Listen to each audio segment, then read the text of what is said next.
Jo sóc la Rosa, sóc la coordinadora de l'àrea d'orientació, formació i inserció de Fundació Privada Ilersis, Activa Ilersis.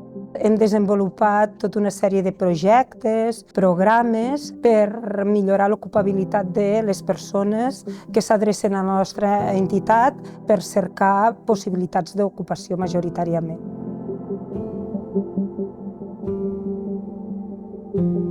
Aquests programes pretenen donar cobertura a totes les persones, específicament diferents col·lectius vulnerables per diferents motius.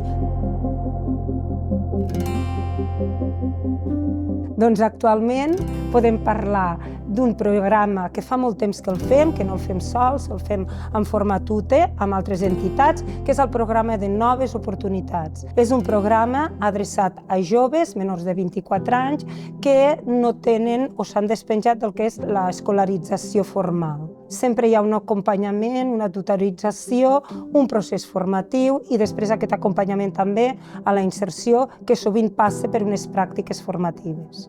Un altre projecte, en aquest cas adreçat específicament a persones amb discapacitat, seria el programa Singulars. 12 joves en els quals els acompanyem, els tutoritzem i els fem una formació, en aquest cas de certificat de professionalitat vinculat al magatzem, comerç i logística.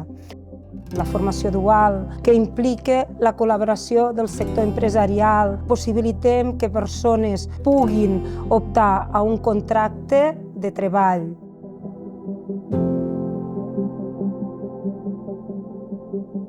Treballem que les empreses tinguin i ofereixin possibilitats d'ocupació a persones amb especials dificultats.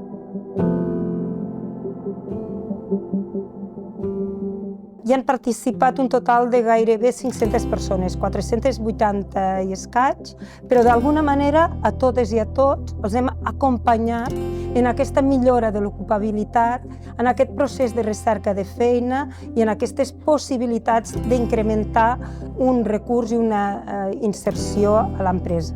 Convidem a totes aquelles persones que cerquen un recurs per millorar la seva ocupabilitat a que s'adrecin a la nostra entitat i aquí segur que trobarem un espai on podrem ajudar-los.